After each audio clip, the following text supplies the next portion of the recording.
Good morning students, welcome to the online class. So last class lo manam innate immunity class ni చెప్పుకున్నాం. So immunity class అనేది start అయింది. So ఇమ్యూనిటీలో innate immunity class అనేది complete అయింది కదమ్మా. So innate immunity తర్వాత మనకి so ఇమ్యూనిటీలో 2 types అని చెప్పాను, innate immunity and acquired immunity. And the next class is acquired immunity. So acquired immunity అంటే ఏంటి అంటే so resistant developed by a man during his life time. So life time అనేది జరుగుతున్నప్పుడు immunity కనుక develop అయితే దాన్ని అక్వైర్డ్ ఇమ్యూనిటీ అని అంటారు. సో ఇనేట్ ఇమ్యూనిటీ అంటే ఏం చెప్పాను, సో బై బర్త్, సో పుట్టగానే ఇమ్యూనిటీ కనుక కలిగితే దాన్ని ఇనేట్ ఇమ్యూనిటీ అని చెప్పాను. సో అక్వైర్డ్ ఇమ్యూనిటీ అని అంటే resistant developed by a man during his life is known as an acquired immunity. So acquired immunity is also called as adaptive immunity. దేమని పిలుస్తారండి? Adaptive immunity అని పిలుస్తారు. Acquired immunity is also called as adaptive immunity. So the acquired immunity is classified in 2 types. ఇది 2 types కింద classify చేశారు. They are active acquired immunity and passive acquired immunity. Active acquired immunity, passive acquired immunity. And both active and passive immunity are again classified in 2 types. They are natural, artificial. Natural, artificial. Both passive immunity is also classified in 2 types, natural, artificial. Natural, artificial. So మీకు ఎగ్జామ్లో types of immunity అంటే complete question రాయాలి. ఒకవేళ innate immunity కోసం రాస్తే innate immunity మాత్రమే రాయండి, లేదా అక్వైర్డ్ ఇమ్యూనిటీ అని అడిగితే అక్వైర్డ్ ఇమ్యూనిటీ అనేది రాయొచ్చు. ఓకేనండి. సో అక్వైర్డ్ ఇమ్యూనిటీ అంటే డెఫినేషన్ ఏంటి? Resistance developed by a man during his life is known as acquired immunity అని పిలుస్తారు. So acquired immunity are 2 types. So active immunity, passive immunity. Both active and passive immunity మళ్ళీ 2 types కింద classify చేశారు, natural, artificial. Natural, artificial. ఓకేనా. So ఇందులో active immunity అంటే ఏంటి? So active immunity అంటే ఏంటంటే active immunity is a resistance developed by an individual. Individual resistance develop అవుతుంది రెస్పాన్స్ ద యాంటీజెనిక్ స్టిమ్యులస్. దేనికి రెస్పాండ్ అవుతుంది? యాంటీజెనిక్ స్టిమ్యులస్ కి రెస్పాన్స్ అవుతుంది. What is the meaning of antigenic stimulus అంటే యాక్చువల్ గా antigen అనేది దేనికి వెళ్ళి బైండ్ అవుతుంది అంటే యాంటీబాడీకి బైండ్ అవుతుంది. దాన్ని యాంటీజెన్ యాంటీబాడీ రియాక్షన్స్ అంటాం. ఇక్కడ ఉన్న ఈ యాంటీజెన్ అనేది యాంటీబాడీకి బైండ్ అవ్వదు. ఇట్స్ ఎ ఫారెన్ పార్టికల్ అనుకోండి, యాంటీబాడీకి బైండ్ అవ్వదు. దాన్ని యాంటీజెనిక్ స్టిమ్యులస్ అంటారు.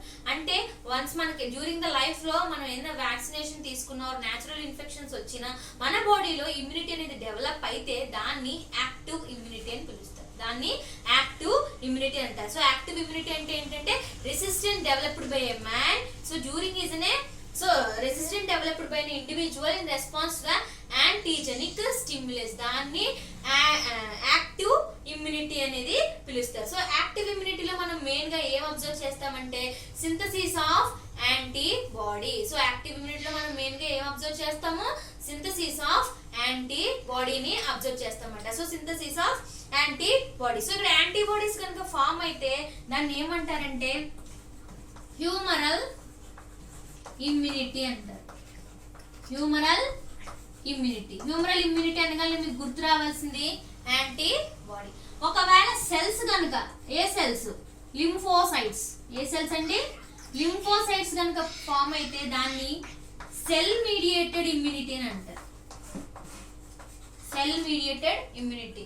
సో హ్యూమరల్ ఇమ్యూనిటీ అని అంటే యాంటీబాడీ ఫార్మేషన్ కనుక జరిగితే దాన్ని హ్యూమరల్ ఇమ్యూనిటీ అని అంటారు.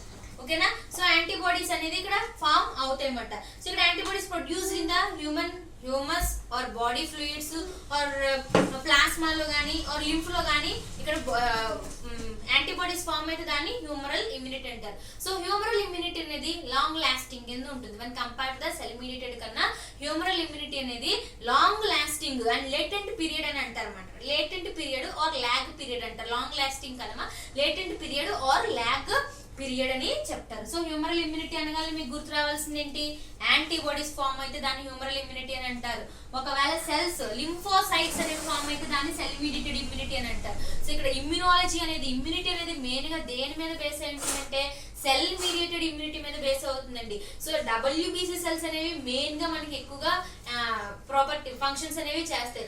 ఎప్పుడైతే డబ్ల్యూబీసీ సెల్స్ అనేవి తగ్గిపోతాయో మనకి రెసిస్టెంట్ పవర్ అనేది తగ్గిపోతుంది, ఇమ్యూనిటీ అనేది లాస్ అవుతుంది. సో ఇప్పుడు కరోనా పేషెంట్లలో కూడా డబ్ల్యూబీసీ సెల్స్ యొక్క సింథసిస్ అనేది ఆగిపోవడం వల్ల, టీ సెల్ ప్రొడక్షన్ అనేది ఆగిపోవడం, లేదా బి సెల్ ప్రొడక్షన్ అనేది ఆగిపోవడం వల్ల ఇమ్యూనిటీని లాస్ అయిపోయి సో వాళ్ళు ఏంటంటే డెత్ కేసులు అనేవి ఎక్కువగా జరుగుతున్నాయి. సో ఎందుకు అలా జరుగుతుంది అని అంటే, సో వాళ్ళకి ఇచ్చే స్టెరాయిడ్స్ కానీ ఆర్ కార్టికోస్టెరాయిడ్స్ కానీ వాళ్ళకి ఇచ్చే మెడిసిన్ బట్టి, అంటే డబ్ల్యూబీసీ సెల్ సింథసిస్ ని ఆపేసే మెడిసిన్స్ ఏమైనా తీసుకుంటే సో అలా ఇన్ కేస్ ఆ ఛాన్స్ అనేది జరిగి ఉంటుంది. సో హ్యూమరల్ ఇమ్యూనిటీ అనగానే మీకు యాంటీబాడీస్ గుర్తు రావాలి, సెల్ ఇమ్యూనిటీ అనగానే లింఫోసైట్స్ అనేవి గుర్తు రావాలమ్మా. సో ఈ యాక్టివ్ ఇమ్యూనిటీలో ఫస్ట్ ఏంటి, natural active immunity. Natural active immunity, natural active immunity అమ్మా. సో న్యాచురల్ యాక్టివ్ ఇమ్యూనిటీ అంటే ఏంటంటే, here the immunity is developed in response to the natural infections. Through natural infections అనేవి ఏమైనా కలిగినప్పుడు మన బాడీలో ఇమ్యూనిటీ కనుక ఫామ్ అయితే దాన్ని న్యాచురల్ యాక్టివ్ ఇమ్యూనిటీ అంటారు. Natural active immunity, natural infections. So మీరు ఎన్ని ఎగ్జాంపుల్స్ కింద చెప్పుకోవచ్చు. ఒకవేళ స్మాల్ పాక్స్ కానీ ఆర్ మీజిల్స్ కానీ మమ్స్ కానీ వస్తే అక్కడ యాక్టివ్ ఇమ్యూనిటీ అనేది, న్యాచురల్ యాక్టివ్ ఇమ్యూనిటీ అనేది డెవలప్ అవుతుంది అనమాట. సో ఈ రికవర్ ఫ్రమ్ ద డిసీజ్, ఆ పర్సన్ ఏమవుతుంది, రికవరీ అనేది జరుగుతుంది అనమాట. అందుకే the immunity is acquired by the infections. అక్కడ ఇక్కడ మనం చెప్పుకోవాల్సింది ఇందాక లాంగ్ లాస్టింగ్ అని చెప్పాను కదండి, ఆ మాట ఇక్కడ వస్తుంది అనమాట. సో న్యాచురల్ ఇన్ఫెక్షన్స్ కి, న్యాచురల్ యాక్టివ్ ఇమ్యూనిటీకి లాంగ్ లాస్టింగ్ ఇమ్యూనిటీ అనేది కలిగి ఉంటుంది. అవి కూడా కొన్ని డిసీజులకేనమ్మా. ఎగ్జాంపుల్ ఏంటి అంటే small pox, measles, small pox, measles and mumps. Small pox, measles and mumps, వీటికి ఇమ్యూనిటీ అనేది లాంగ్ లాస్టింగ్ కింద ఉంటుంది. లాంగ్ లాస్టింగ్ ఇమ్యూనిటీ అనేది లాంగ్ లాస్టింగ్ కింద ఉంటుంది. అలాగే some bacterial diseases like bacillus dysentery కానీ ఆర్ ఇన్ఫ్లుయెన్జా డిసీజ్ కానీ ఇమ్యూనిటీ అనేది షార్ట్ లివ్డ్. ఇమ్యూనిటీ అనేది షార్ట్ లివ్డ్. ఎందుకు ఇమ్యూనిటీ అనేది షార్ట్ లివ్డ్ గా ఉంటుంది అంటే, ఇన్ఫ్లుయెన్జా వైరస్ అనేది డిఫరెంట్ టైప్స్ అండి. They are different types of influenza virus, ABCD. దానికి యాంటీజెనిక్ స్ట్రక్చర్ చూసుకుంటే దానికి స్పైక్స్ ఉంటాయి. అక్కడ ఉన్న యాంటీజెనిక్ వేరియేషన్ అనేది మార్చేసుకుంటుంది. అక్కడ అంటే ఒక ఇన్ఫ్లుయెన్జా వైరస్ కి ఒక యాంటీజెనిక్ వేరియేషన్ ఉంటే ఇంకొక ఇన్ఫ్లుయెన్జాకి ఇంకొక యాంటీజెనిక్ వేరియేషన్ ఉంటుంది. సో అక్కడ మనం ఏ ఇన్ఫ్లుయెన్జా వచ్చి అటాక్ చేస్తుందో ఐడెంటిఫై చేయలేం. ఇప్పుడు ప్రెసెంట్ జరుగుతుంది కూడా అదే. కరోనా అనేది దాని యొక్క వేరియేషన్ ని మార్చేసుకుంటుంది అనమాట. అంటే దాంట్లో మ్యూటేషన్స్ జరిగిపోయి, సో మ్యూటాజెనిక్ క్యారెక్టర్స్ అనేవి జరిగిపోయి స్ట్రెయిన్ మారిపోతుంది. సో అందుకే వ్యాక్సిన్ అనేది కూడా ఇంకా స్టిల్ ప్రాసెస్ అనేది జరుగుతుంది. వ్యాక్సిన్ ఇచ్చిన కొంతమందికి అక్కడ ఇన్ఫెక్షన్ అనేది పాజిటివ్ కేసులు కూడా ఉన్నాయి. అలాగే ఇక్కడ ఇన్ఫ్లుయెన్జా వల్ల కూడా ఏమవుతుందంటే దాని యొక్క యాంటీజెనిక్ వేరియేషన్ అనేది డిఫరెంట్ గా ఉంటుంది కాబట్టి సో ఇక్కడ ఇమ్యూనిటీ అనేది కొన్ని డిసీజులకి షార్ట్ లివ్డ్ గా ఉంటుంది. Example bacterial disease like bacillus and dysentery. అలాగే కామన్ కోల్డ్. సో కోల్డ్ కూడా డిఫరెంట్ టైప్స్ ఆఫ్ వైరస్ల వల్ల కాజ్ అవుతుంది అనమాట. రైనో వైరస్ కానీ ఆర్ ఇన్ఫ్లుయెన్జా వైరస్ కానీ జనరల్ గా కామన్ కోల్డ్ అనేది మనకి కలుగుతుంది. ఒక వైరస్ వల్ల ఫస్ట్ అటాక్ అయితే విత్ ఇన్ ఫ్యూ మంత్స్ లో మళ్ళీ ఇంకొక వైరస్ వల్ల మనకి కోల్డ్ అనేది కలుగుతుంది. సో అందుకే దానికి ఇమ్యూనిటీ అనేది షార్ట్ లివ్డ్ అనమాట. సో కొన్ని infections, small pox, measles, mumps complete long lasting immunity అంటారు. కొన్ని బ్యాక్టీరియల్ డిసీజులకి, కొన్ని ఇన్ఫ్లుయెన్జల్ వైరస్లకి, కామన్ కోల్డ్కి ఇమ్యూనిటీ అనేది షార్ట్ లివ్డ్ గా ఉంటుంది. దాన్ని న్యాచురల్ యాక్టివ్ ఇమ్యూనిటీ అంటారు. ఏమంటారండి? Natural active immunity. Next artificial active immunity. So పేర్లోనే ఉంది. న్యాచురల్ అంటే త్రూ న్యాచురల్ ఇన్ఫెక్షన్స్ అని చెప్పారు. సో మరి ఆర్టిఫిషియల్ అంటే ఆర్టిఫిషియల్ పేర్లోనే ఉంది, ఏదో ఒక సోర్స్ అనేది అక్కడ ప్రొవైడ్ చేయాలి. సో ఇక్కడ ఆర్టిఫిషియల్ యాక్టివ్ ఇమ్యూనిటీ అంటే సో మనకి గుర్తు రావాల్సింది ఫస్ట్ ఆఫ్ ఆల్ మనకి యాక్టివ్ ఇమ్యూనిటీ వెంటనే గుర్తు రావాల్సింది ఏంటంటే వ్యాక్సిన్స్. ఏంటండి? వ్యాక్సిన్స్. సో లైవ్ వ్యాక్సిన్స్ ఉంటాయి, ఇక్కడ కిల్డ్ వ్యాక్సిన్స్ ఉంటాయి. సో వ్యాక్సిన్స్ గుర్తు రావాలి. వ్యాక్సిన్స్ తో పాటు ఒక పదాన్ని మనకి వెంటనే ఐడెంటిఫై అవ్వాలి. దాన్ని అటెన్యువేషన్ అని అంటారు. ఏంటమ్మా? Attenuation. The meaning of attenuation. Attenuation అంటే ఏంటి మేడం? సో అటెన్యువేషన్ అంటే it's a loss of pathogenicity without loss of antigenicity. దానికి ఉన్న పాథోజెనిక్ క్యారెక్టర్స్ ని అది కోల్పోవాలి, కానీ దానికి ఉన్న యాంటీజెనిక్ క్యారెక్టర్స్ అది కోల్పోకూడదు. దాన్ని అటెన్యువేషన్ అని అంటారు. సో నోట్ చేసుకుంటామా, అటెన్యువేషన్ అంటే loss of pathogenicity. Pathogen means so దానికి విరులెంట్ క్యారెక్టర్స్ ఉంటాయి, హాని కలిగించే లక్షణాలు ఉంటాయి, దాన్నే పాథోజన్ అని అంటాం. సో అటువంటి పాథోజెనిక్ క్యారెక్టర్స్ ని రిమూవ్ చేసేయాలి, బట్ దానికి ఉన్న యాంటీజెనిక్ క్యారెక్టర్స్ ని రిమూవ్ చేయకూడదు. ఓకేనండి, loss of pathogenicity without loss of antigenicity is known as attenuation. దాన్ని అటెన్యువేషన్ అంటారు. అలాగే ఇక్కడ మనం వ్యాక్సిన్స్ కోసం ఇస్తే ఫస్ట్ ఇచ్చిన డోస్ ని ప్రైమరీ డోస్ అని అంటారు. అండ్ విత్ ఒక 1 year or 2 years or 10 years కి కొన్ని బూస్టర్ డోసులు ఉంటాయి. సెకండ్ టైం ఇస్తే సేమ్ ఒకే వ్యాక్సిన్ సెకండ్ టైం ఇస్తే దాన్ని బూస్టర్ డోస్ అని అంటారు. ఏమంటారండి, బూస్టర్ డోస్. మీకు ఎగ్జాంపుల్స్ కి కొన్ని వ్యాక్సిన్స్ చెప్తానమ్మా నేను ఇక్కడ. సో కొన్ని ఎగ్జాంపుల్స్ కి మీకు కొన్ని వ్యాక్సిన్స్ చెప్తాను. ఒకటి ఏంటంటే anthrax vaccine, BCG vaccine, anthrax vaccine, BCG vaccine,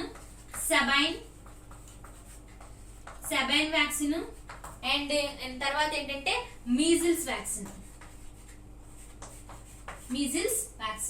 so ఈ వ్యాక్సిన్స్ అనేవి ఏంటంటే these are attenuated live vaccines అని పిలాలి. These are attenuated live vaccines. Attenuated అంటే దాని యొక్క పాథోజెనిసిటీ ఉండదు, యాంటీజెనిసిటీ కలిగి ఉంటాయన్నమాట. Anthrax vaccine, BCG, Sabin and measles. So anthrax vaccine దేనికి ఇస్తారు, మనకి యాంథ్రాక్స్ డిసీజ్ ఉంటుంది కదండి, బాసిల్లస్ యాంథ్రాసిస్. అక్కడ కలుగ చేసే బ్యాక్టీరియా పేరు ఏంటంటే బాసిల్లస్ యాంథ్రాసిస్. సో ఆ బాసిల్లని మనం అటెన్యువేషన్ చేయాలి. ఆ అటెన్యువేషన్ అనేది ఎలా చేస్తారంటే 42 to 43 degrees దగ్గర దాన్ని హీట్ చేసినప్పుడు దానికి ఉన్న పాథోజెనిక్ క్యారెక్టర్స్ ని కోల్పోయి యాంటీజెనిక్ క్యారెక్టరిస్టిక్స్ అలాగే ఉంటాయి. అలా ప్రిపేర్ చేసిన దాన్ని యాంథ్రాక్స్ వ్యాక్సిన్ అంటారు. యాంథ్రాక్స్ వ్యాక్సిన్ దేనికి ఇస్తారు, యాంథ్రాక్స్ డిసీజ్ కి ఇస్తారు. యాంథ్రాక్స్ డిసీజ్ దేని వల్ల కాజ్ అవుతుంది, బాసిల్లస్ యాంథ్రాసిస్. ఇక్కడ వ్యాక్సిన్ ఎలా అటెన్యువేటెడ్ చేస్తారంటే 42 to 43 degrees దగ్గర అక్కడ బాసిల్లని. సో బాసిల్లస్ యాంథ్రాసిస్ అనేది ఇట్ షేప్ ఏ షేప్ అంటే బాసిల్లే, మీ అందరికీ తెలుసు రాడ్ షేప్ లో ఉంటుంది. ఆ బాసిల్లని అటెన్యువేట్ చేస్తారు 42 to 43 degrees. Next BCG. The meaning of BCG is bacillus Calmette Guerin. Bacillus Calmette Guerin అన్నమాట. సో ఇక్కడ కాల్మెటీ గ్విరిన్ అనేది ఏంటంటే సైంటిస్ట్ నేమ్స్ అన్నమాట. So they both are co-workers, scientist names. And bacillus టీబీని కలుగజేసేది మైకోబాక్టీరియం ట్యూబెరిక్లోసిస్, మైకోబాక్టీరియం. ఆ mycobacterium అనేది bacillus అన్నమాట, రాడ్ షేప్ లో కలిగి ఉంటుంది. అందుకే బాసిల్లస్ కాల్మెటీ గ్విరిన్. సో వాళ్ళు టీబీకి వ్యాక్సిన్ ని కనుగొన్నారు అన్నమాట. సో ఇక్కడ దీన్ని కల్టివేషన్ చేస్తారు by using glycerol bile potato medium. ఆ గ్లిజరాల్ బైల్ పొటాటో మీడియం తో దాన్ని ఏంటంటే అటెన్యువేషన్ చేస్తారు. ఇది దేనికి ఇస్తారంటే tuberculosis immunization. It is give to the TB patient. TB వాళ్ళకి ఇచ్చే వ్యాక్సిన్ ఏంటంటే BCG. సో అప్పుడే పుట్టిన న్యూ బోర్న్స్ కి, చిన్న పిల్లలు ఇన్ఫాంట్స్ ఉంటారు కదా, న్యూ బోర్న్ బేబీస్ వెంటనే ఇచ్చే 2 వ్యాక్సిన్స్ ఏంటంటే ఒకటి BCG వెంటనే ఇస్తారు, ఇంకొకటి పోలియో అనేది ఇస్తారు. BCG అండ్ పోలియో అంటే త్రూ లైఫ్ లాంగ్ వాళ్ళకి ఆ ఇమ్యూనిటీ అనేది గెయిన్ అవుతుంది అనమాట. ఆ ఇన్ఫెక్షన్స్ కి ఇమ్యూనిటీ గెయిన్ అవడానికి ఇస్తారు BCG అండ్ పోలియో. BCG అంటే బాసిల్లస్ కాల్మెటీ గ్విరిన్. సో మీకు వెంటనే స్ట్రైక్ అవ్వాల్సింది టీబీ, ట్యూబెరిక్లోసిస్ కి ఇచ్చే vaccine. Next Sabin vaccine. So Sabin vaccine ఏమంటారంటే ఓరల్ పోలియోమైలిటిస్ వ్యాక్సిన్ అంటారు. ఓరల్ పోలియోమైలిటిస్ వ్యాక్సిన్ అన్నమాట. సో ఈ ఓరల్ పోలియోమైలిటిస్ వ్యాక్సిన్ పోలియో కలుగుతుంది. పోలియో అనేది 3 types ఆఫ్ పోలియోమైలిటిస్ వైరస్ వల్ల, పోలియోమైలిటిస్ వైరస్ వల్ల మనకి పోలియో అనే డిసీజ్ చిన్నపిల్లల్లో కానీ అడల్ట్స్ లో కానీ పోలియో వ్యాధి కలుగుతుంది కదండి. సో దానికి ఇక్కడ సెబైన్ వ్యాక్సిన్ ఇస్తారు. ఓరల్ పోలియో డ్రాప్స్ కండక్ట్ చేస్తారు between the January and December టైంలో మీకు పోలియో డ్రాప్స్ వేస్తారు, త్రూ ఓరల్ గా ఇస్తారు. దాన్ని సెబైన్ వ్యాక్సిన్ పోలియో మైలిటిస్ కి ఇస్తారు. And next so measles vaccine. So measle vaccine అనేది దేనికి ఇస్తారంటే immunization of the children between the 9 months to 10 years. Measles అనే డిసీజ్ రాకుండా ఉండడం కోసం మీజిల్ వ్యాక్సిన్ ఇస్తారండి 9 months నుంచి 10 years బేబీకి. సో ఆ మీజిల్ వ్యాక్సిన్ అనేది ఇస్తారు. సో ఇదంతా ఎక్కడ చెప్తున్నానమ్మా నేను, సో అక్వైర్డ్ అక్వైర్డ్ ఇమ్యూనిటీలో న్యాచురల్ అయింది, ఆర్టిఫిషియల్ లో చెప్తున్నానండి. వ్యాక్సిన్స్ ఆర్టిఫిషియల్ అంటే సో న్యాచురల్ అనేది త్రూ న్యాచురల్ ఇన్ఫెక్షన్ ద్వారా మనకి ఇమ్యూనిటీ మనలోనే ప్రొడ్యూస్ అవుతుంది. బట్ ఆర్టిఫిషియల్ అంటే మనం వ్యాక్సిన్స్ తీసుకోవాలి. ఇప్పుడు కరోనా అందరికి కూడా ఆర్టిఫిషియల్ కదండి, వ్యాక్సిన్ అనేది ఇస్తున్నారు. ఓకేనా? సో ఆర్టిఫిషియల్ యాక్టివ్ ఇమ్యూనిటీలో సో న్యాచురల్ ఆర్టిఫిషియల్ అయింది. సో ఇవే కాకుండా ఇంకా కిల్డ్ వైరల్ వ్యాక్సిన్స్ కూడా ఉంటాయి. ఇవి live attenuated vaccines, anthrax, BCG, Sabin, measles. And next killed vaccines ఏంటి? Killed vaccines